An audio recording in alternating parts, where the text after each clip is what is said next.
Playing Fallout 4 in survival is one of the reasons why I keep coming back to this game. But even though I have 281 hours, I have yet to beat the game. Why is that? It could be the fact that I'm a habitual new game starter. Or maybe it's because my dumbass forgot to sleep and I lost 8 hours of progression. But I think I finally cracked the code. It's because I never played survival the way it was intended, as a TV show. Now you might be confused and wondering, what the hell does he even mean? Well, you see, I tend to do everything and anything and never follow progression, which in this case makes the game very unplayable for me. Because if I don't care about the lore or dialogue or even the character I'm playing, why the hell am I even playing Fallout to begin with? So I decided, let's do a let's play. But let's not make it boring, let's make it a show. One that really follows the adventures of the sole survivor. So with the concept out of the way, here's the rules. Number 1 is the game has to be played on survival. Number 2, there is no mods. I will be playing on vanilla the whole way through, but Creation Club mods are acceptable,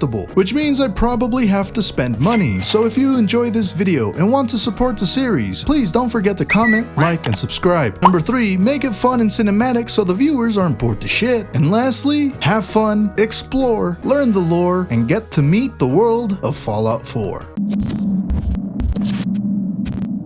I'm so proud of her.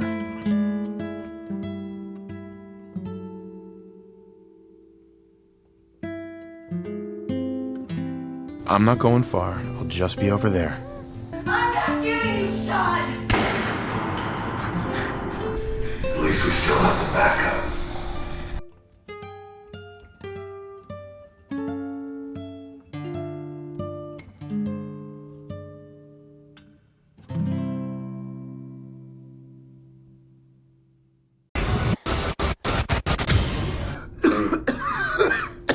Breathe, ho, breathe! It would have been real messed up if you couldn't even get out of your pod. You just died right there. No story. They done got my woman. There has to be a release! Punching steel is not that smart. Come on, come on, come on! Oh, God! I'll find who did this, and I'll get Sean back. I promise.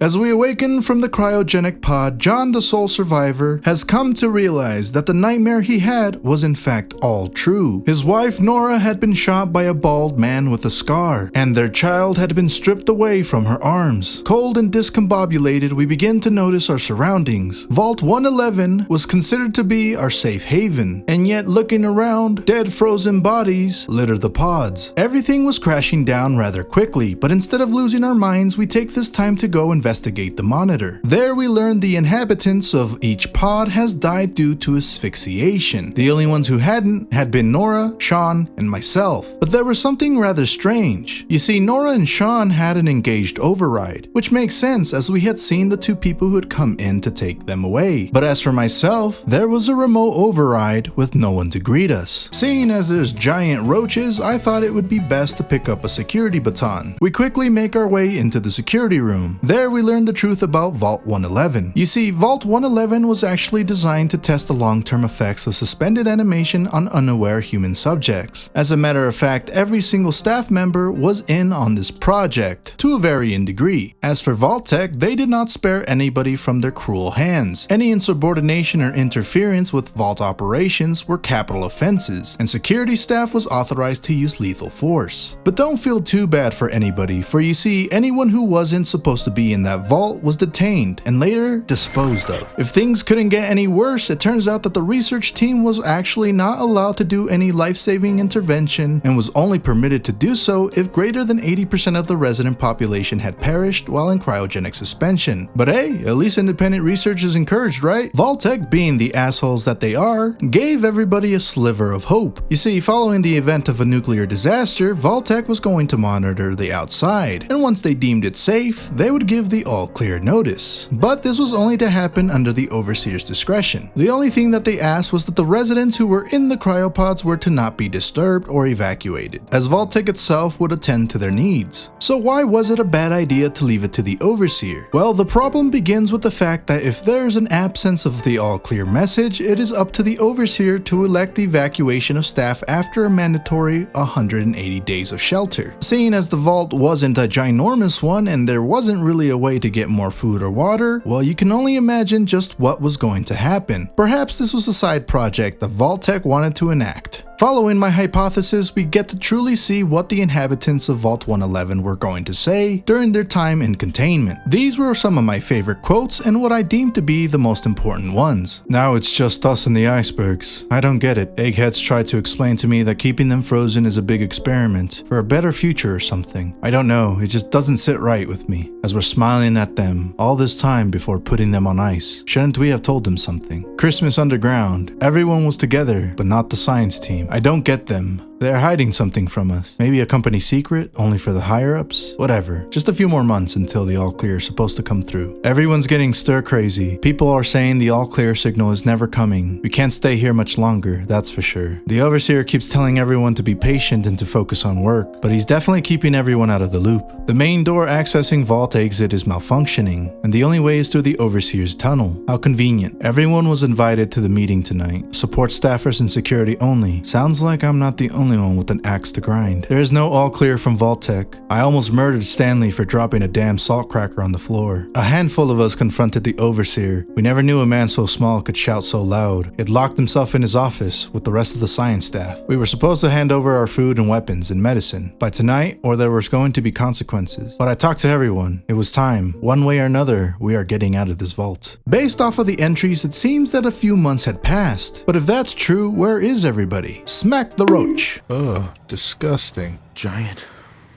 roaches? What the hell?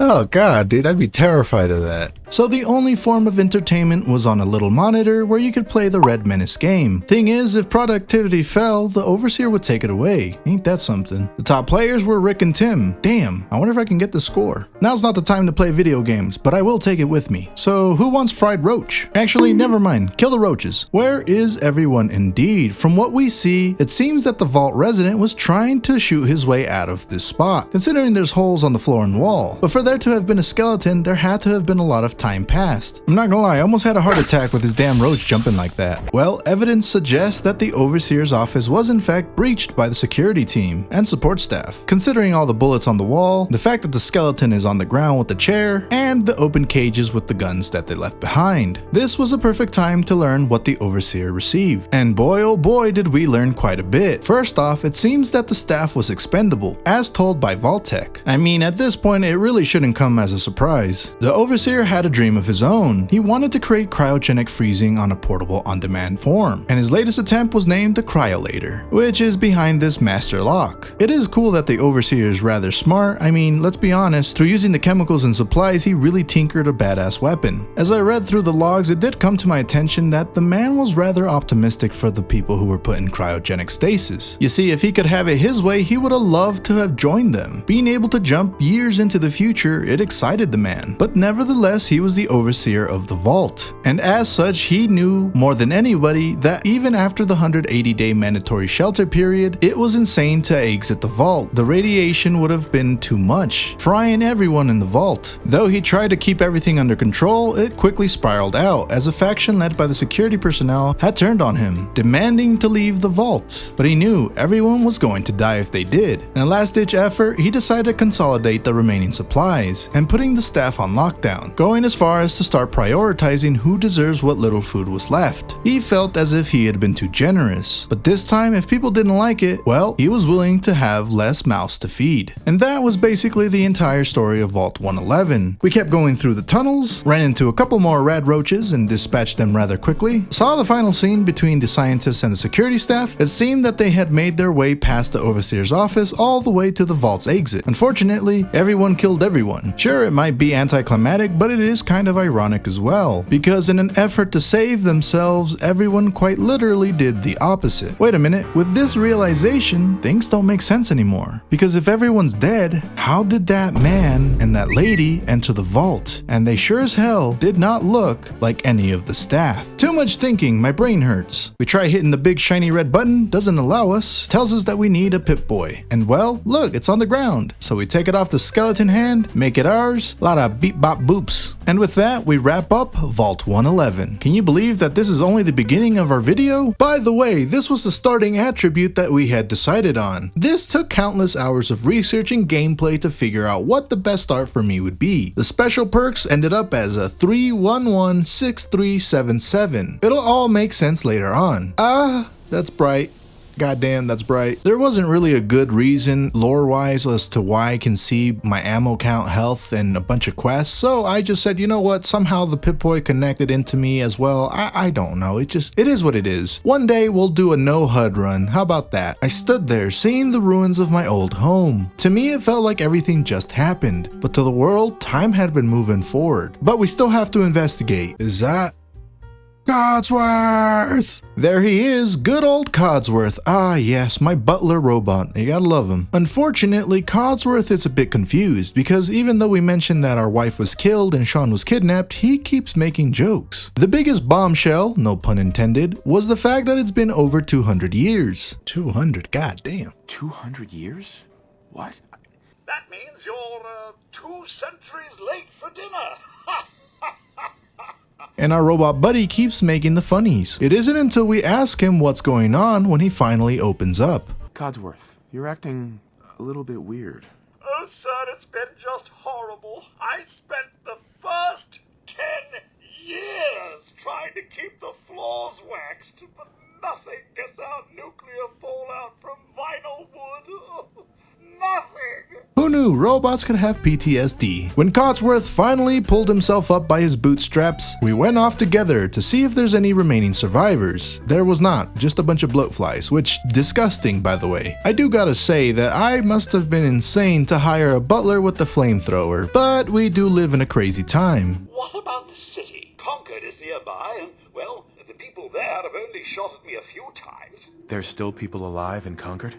Yes, although they're a bit rough. Nothing like knowing that there might be some life after all. Off we go across this bridge and there's a dead dog and a human. Okay, that's not a good sign. I just want to say this is my best buddy, my good buddy. Don't hurt my buddy.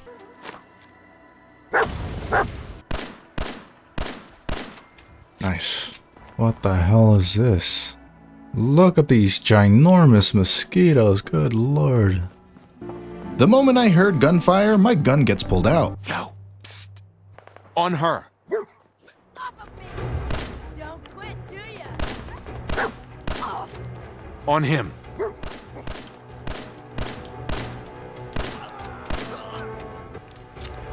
Hey, up here, on the balcony. I've got a group of settlers inside.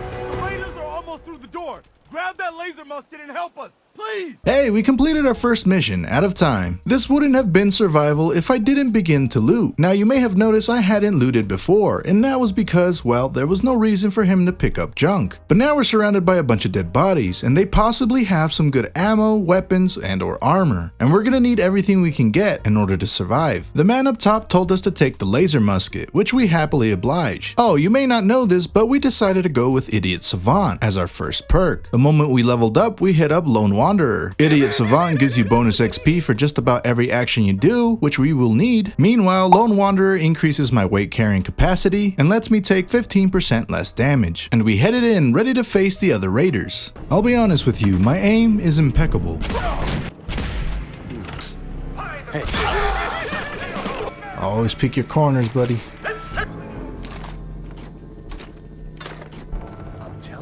Let's just get the hell out of here. We got no reason to hang around and get shot. Stop being such a fucking pansy. We hold out for the others like we're supposed to. What are you, deaf? Oh. Ah!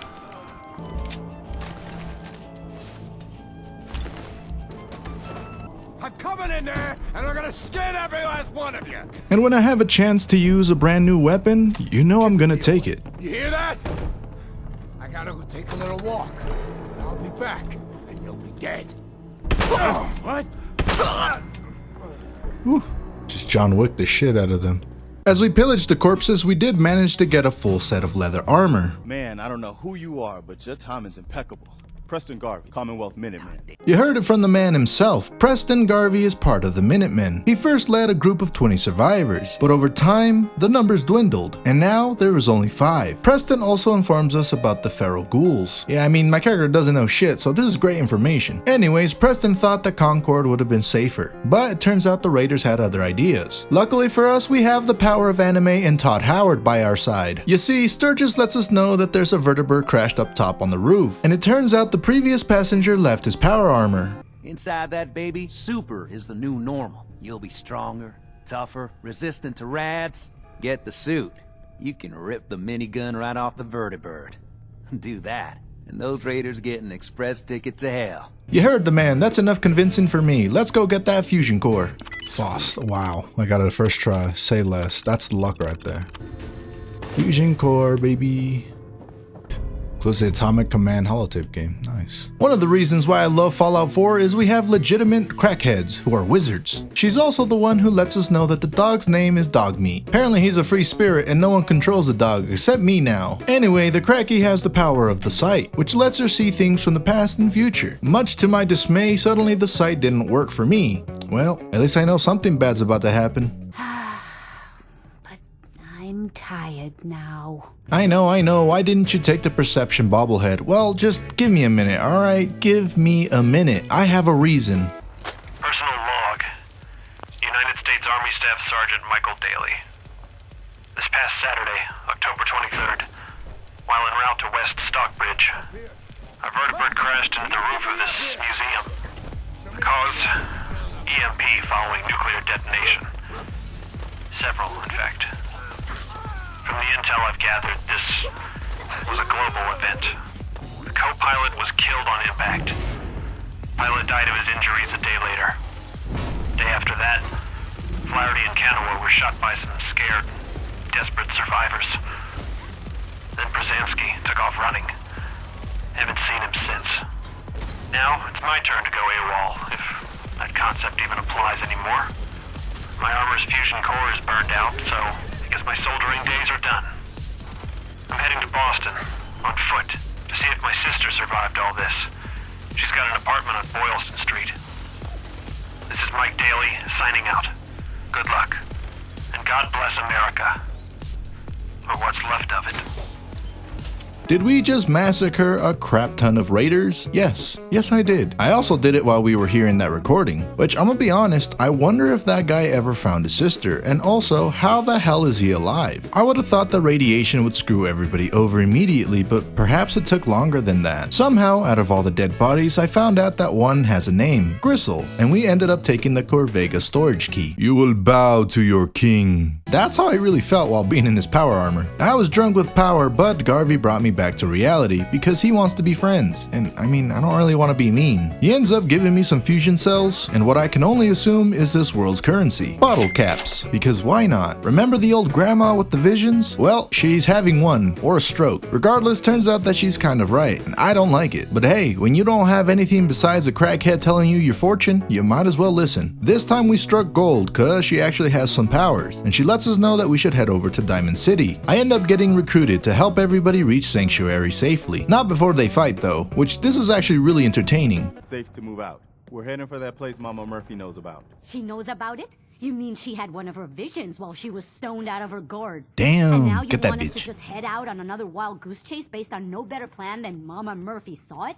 Unfortunately for me, they walk at a snail's pace. So far, our adventure taught us a few things. Everything can and will be hostile. I actually don't know how much time has passed since my child got abducted. I should probably not rush out to everything, and we need to figure out what to do with these people. Once we got back to Sanctuary, we talked with Preston. The man is hopeful, idealistic, some would even say a fool, and yet in these dark times, he is also a beacon of hope.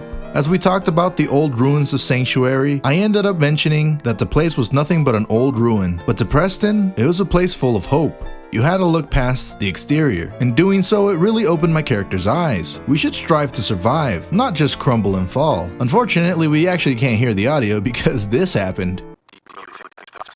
Yeah, I do. So with that, I think this is a good spot to start ending my video. In our next episode, we will be looking at rebuilding the settlements, exploration, and learning more about the dangerous world of Fallout 4. But not before I catch a few Z's. Hey, it's Johnny Shrimp here. I appreciate you stopping by. Do me a favor and go ahead and click on that Dead Space video. It's fun, it's great, and I worked my ass off on it, so go watch it. Until next time, the shrimp is out.